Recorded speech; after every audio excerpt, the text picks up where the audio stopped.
Hi friends, welcome back to my channel. இன்னைக்கு நம்ம என்ன ரெசிபி பார்க்க போறோம்னா ஒரு சூப்பரான ஸ்நாக் ரெசிபி தாங்க. அதாவது பால் கொல்கட்டை. அதுவும் கேரட் வச்சு கேரட் பால் கொல்கட்டை எப்படி செய்யலாம்னு தான் பார்க்க போறோம். எப்பவும் ஒரே மாதிரி கொல்கட்டை செய்யாம ஒரு தடவை கேரட் யூஸ் பண்ணி ட்ரை பண்ணி பாருங்க.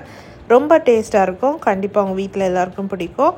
இந்த ரெசிபி பார்க்குறதுக்கு முன்னாடி என் சேனலை யாரும் சப்ஸ்கிரைப் பண்ணலனா கைண்ட்லி சப்ஸ்கிரைப் பண்ணிக்கோங்க. அப்படியே பக்கத்தில் இருக்க பெல் ஐக்கானையும் டர்ன் ஆன் பண்ணிக்கோங்க. அப்போ தான் நான் போடுற வீடியோஸ் எல்லாம் உங்களுக்கு உடனுக்குடன் வரும்.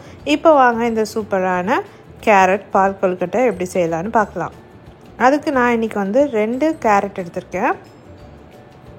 அதை மிக்ஸி ஜாரில் ஆட் பண்ணிக்கோங்க. கிரேட் பண்ணி ஆட் பண்ணலாம். நான் இன்றைக்கி ஸ்மால் பீசஸாக கட் பண்ணி ஆட் பண்ணியிருக்கேன்.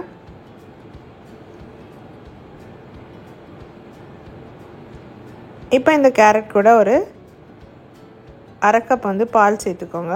சேர்த்து நல்லா மையாக அரைச்சி எடுத்துக்கோங்க. இப்படி நல்லா அரைச்சி எடுத்து வச்சுக்கோங்க. நான் எக்ஸ்ட்ரா எந்த ஃபுட் கலருமே ஆட் பண்ணலை. ஸோ நேச்சுரலாகவே கேரட்டோட கலரில் தான் நம்ம இன்றைக்கி கொல்கட்டை செய்ய போகிறோம். உங்களுக்கு அப்படி ரொம்ப பிரைட்டாக வேணும்னா கொஞ்சமாக ஃபுட் கலர் ஆட் பண்ணிக்கோங்க. இப்போ 2 டேபிள் ஸ்பூன் அளவுக்கு நெய் ஆட் பண்ணிக்கோங்க ஒரு கடாயில்.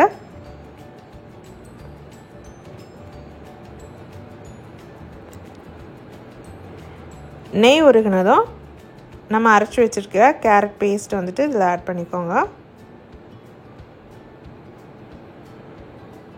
ஆட் பண்ணிவிட்டு கேரட்டோட ரா ஸ்மெல் போகிற அளவுக்கு நல்லா வதக்கி எடுத்துக்கோங்க.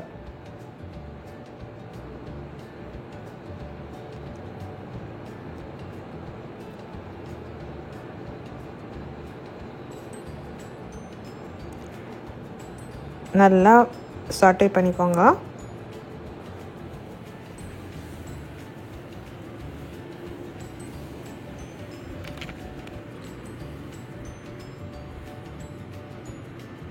அது ரா ஸ்மெல் அவ்வளோ போகணும். கேரட்டோட ரா ஸ்மெல் போகிற அளவுக்கு கொஞ்சமாக வதக்கி எடுத்துக்கோங்க. இப்போ அது கூடவே நான் அரை கப் ரவை சேர்த்துருக்கேன். ரோஸ்ட் பண்ண ரவை தான், ரோஸ்டட் ரவை சேர்த்துருக்கேன். அது கூடவே அகெயின் ஒரு அரை கப் பால் சேர்த்துக்கோங்க. ரொம்ப ஊற்றிடாதீங்க, கொஞ்சமாக பார்த்து ஆட் பண்ணிக்கோங்க. 1/2 கப் போதும். இப்போ இதில் ஒரு பிஞ்ச் ஆஃப் சால்ட் ஆட் பண்ணிக்கோங்க.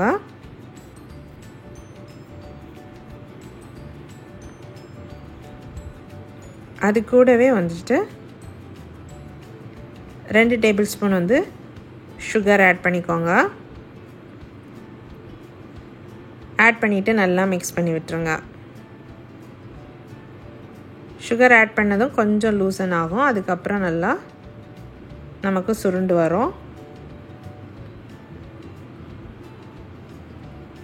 இப்போ பேன்லேருந்து இப்படி சுருண்டு வர ஸ்டேஜில் ஸ்டவ் ஆஃப் பண்ணிவிட்டு இதை ஆற விட்டுருங்க.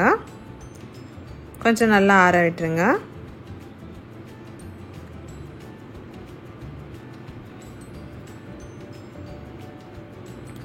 ஆறுனதுக்கப்புறமா அதை குட்டி குட்டி பால்ஸாக ரெடி பண்ணி எடுத்துக்கோங்க. ரொம்ப பெரிய சைஸ் இல்லாமல் குட்டி குட்டியாக ஷேப் பண்ணி எடுத்துக்கோங்க. இப்போ எல்லாத்தையும் இப்படி ரெடி பண்ணி வச்சுக்கோங்க.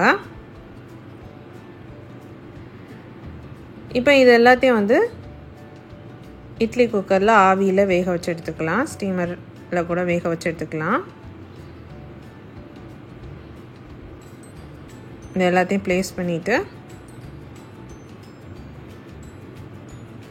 மூடி போட்டு ஒரு 5 to 8 மினிட்ஸ் போதும். ஏன்னா ஆல்ரெடி நம்ம இதை குக் பண்ணதுனால 5 to 8 மினிட்ஸ் ஆவியில் வேக வச்சு எடுத்துக்கோங்க.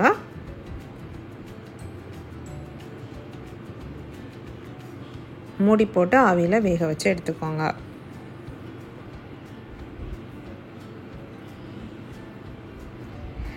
இப்போ அகெயின் ஒரு பாத்திரத்தில் நான் இன்றைக்கி அரை கப் 1/2 லிட்டர் பால் ஆட் பண்ணியிருக்கேன். 1/2 லிட்டர் பால் ஆட் பண்ணிக்கோங்க.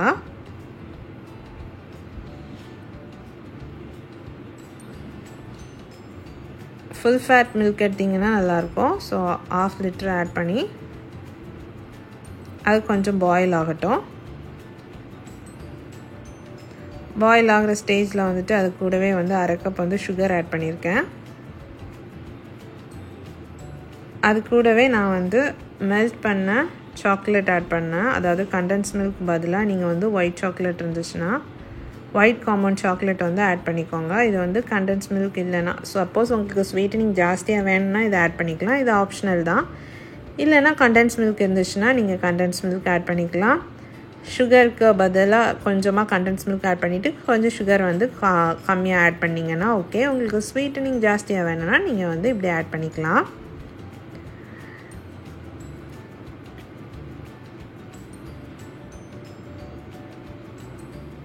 நல்லா கொதிக்கிற ஸ்டேஜில் வந்துட்டு நம்ம ஆல்ரெடி வேக வச்சுருக்க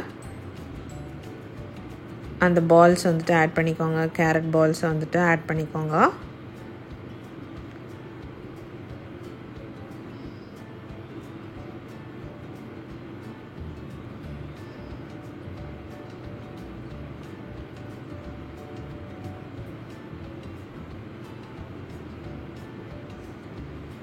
எல்லா பால்ஸையும் ஆட் பண்ணிக்கோங்க. நம்ம வேக வச்சு ஆட் பண்ணுறதுனால நமக்கு வந்து இதில் உதிர்ந்து போகும் அப்படின்லாம் கிடையாது. அது வந்து கரெக்டாக அந்த ஷேப்பில் தான் இருக்கும். கொஞ்ச நேரம் அதை வந்து நல்லா குக் பண்ணிக்கோங்க. அதிலே போட்டு ஒரு 5 மினிட்ஸ் வந்துட்டு அந்த பால்ஸ் வந்து அதிலே போட்டு நல்லா குக் பண்ணிக்கோங்க.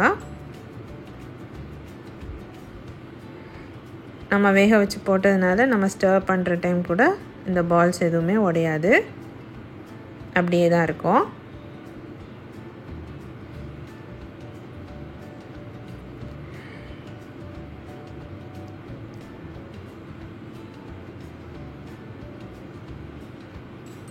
இப்படி நல்லா பாயில் ஆகிற ஸ்டேஜில் வந்து 1 டீஸ்பூன் அளவுக்கு ஏலக்காய் தூள் சேர்த்துக்கோங்க.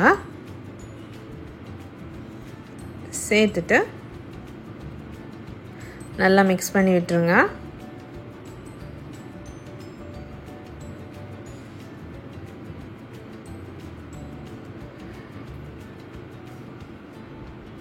இப்போ இதில் நம்ம என்ன ஆட் பண்ண போகிறோன்னா, நான் இன்றைக்கி 1 டேபிள் ஸ்பூன் அளவுக்கு அரிசி மாவு கூட வந்து ஒரு 3 டேபிள் ஸ்பூன் பால் ஊற்றி அதை நல்லா கரைச்சி வச்சுருக்கேன். ஃபைனலாக அதை ஆட் பண்ணிக்கோங்க. அப்போ தான் நமக்கு கொஞ்சம் திக்காகி கிடைக்கும், கொஞ்சம் திக்கன் ஆகும். ஸோ அதை ஆட் பண்ணி நல்லா மிக்ஸ் பண்ணி விட்டுருங்க. ஒரு 2 மினிட்ஸ் நல்லா குக் பண்ணிக்கோங்க. அரிசி மாவு ஆட் பண்ணதுக்கப்புறமா 2 மினிட்ஸ் நல்லா குக் பண்ணிக்கோங்க.